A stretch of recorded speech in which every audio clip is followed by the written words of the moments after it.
information about HIV, such as how it's transmitted, how you can prevent it, and of course, how you should be going out there and getting tested. And we're going to do this through our special guest, Ntombifikile Mtshali, and that is Dr. Ntombifikile Mtshali, the Deputy CEO of the Aurum Institute in South Africa. Thank you so much for joining us, Doc.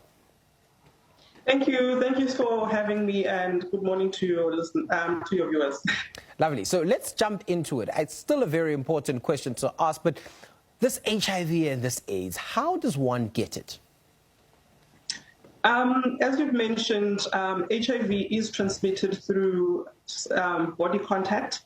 So usually sexual contact, and this is generally still a vaginal or anal penetration. But also we know, and this is when you're using, you're having unprotected sex without a condom, or maybe if you're not taking any preventative treatment. But also we know that people that are injecting drugs also are at high risk, and also people who are in the medical sector or who are likely to get needle prick injuries during the course of their work. But predominantly, it's still sexually transmitted as a common modality. Now, you've mentioned that bodily fluids is something that would end up giving the spread of HIV. Tell us what kind of body fluids. I know you've mentioned sexual contact, but does that include spit? Does that include, tears and things such as that? So body fluids, I think let's keep it at the sexual intercourse because that's the highest rate.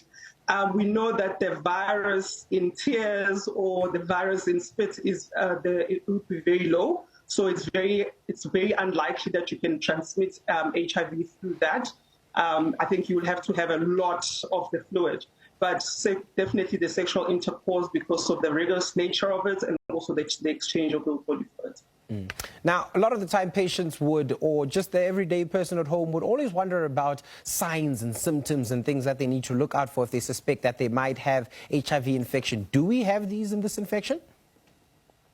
So I think you made a good distinction by talking about HIV being a virus, which is a human immunodeficiency virus, which does attack the cells of the body, which doesn't allow it to fight. And if it's left untreated, we know that HIV can then lead to AIDS, which is the acquired immunodeficiency syndrome. And those are two different elements. So we know that for HIV, certainly if we pick it up early, and this is why we also encourage patients or people to test and test regularly so that they know their HIV status. The signs and symptoms are generally when we start having when the immune system is so compromised that your body is not able to fight the disease. So we get what we call opportunistic infections, such as TB, which is, we can speak about TB at another stage, but we know the symptoms of TB is productive cough for a duration of 2 weeks, for more than 2 weeks, night sweats, what we call constitutional symptoms, night sweats, loss of weight, loss of appetite, and other, related to those. So the only time that we see, the symptoms of HIV is when people are already having the opportunistic infection. I think that's very important. And we know that most people are walking around, if you are controlled, rather if you've been tested and you start treatment early, we will not be able to see symptoms or signs of HIV disease if you're on treatment and you're still at the very early stages. So I think that's also very important to note that distinction. We've got Lolly from the Northwest on the line. Good day, Lolly. Yes, hello, how are you? Good, sir. How are you? Yes, I'm fine. Yes, I'm taking medication. From 2008. Now it's like I've been really infected again. I'm starting to get sick now. So I wonder, because I'm going to the clinic, but I just saw your number, so I want to ask some questions. Okay. By medication, I'm assuming you mean your HIV medication, your ARVs? Yes. Okay. And then importantly, you said that you're starting to get sick. Have you been to the clinic recently?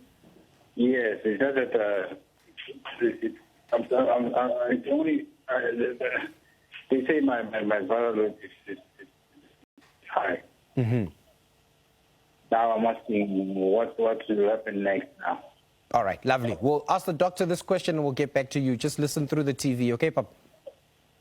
Yeah. All right, thank you. So that's Lolo from the Northwest Doc, and he's communicating that he knows that he is HIV positive, has been taking treatment for quite some time now, but is starting to get sick. Went to the clinic, and the big issue is that they're saying that his viral load is high. So can you explain how Lolo or many other people in this country could find themselves taking their medication but end up having high viral loads or finding that they're getting sicker and that the medication isn't working? So the first question that I would want to ask from Lolly, and thank you for the question, is how is he taking his treatment? We know that patients generally, they can say they've got the treatment, but perhaps they're not taking it correctly. So the important step is establishing whether the treatment is being taken correctly at the right time, at the same time every day. If it's a one tablet a day, the dosing that we are utilizing. So it's very important to also deal with those issues around how we are taking the medication. We do know that particularly the new regimens, they do assist us with making sure that patients are virally suppressed.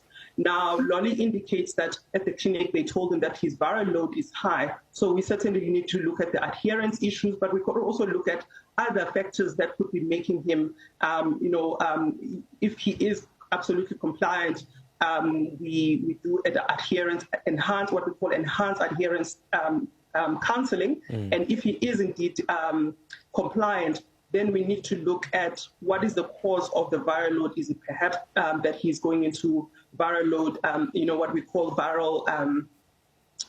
virological failure? That's the word I was trying to find. And in which case we will need to consider switching the regimens, but we have to make sure at the outset that the adherence issues are taken care of.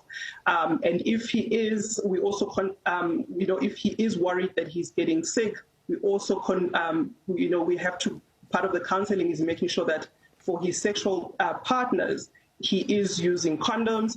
And because we know that when you are taking treatment accordingly, we are preaching the message of U equals U, which means undetectable viral load results in the fact that you can't transmit, so it's untransmissible. So we really push some of those messages. So I think it does need for us to get the basics right before we can then start thinking about switching him into another regimen.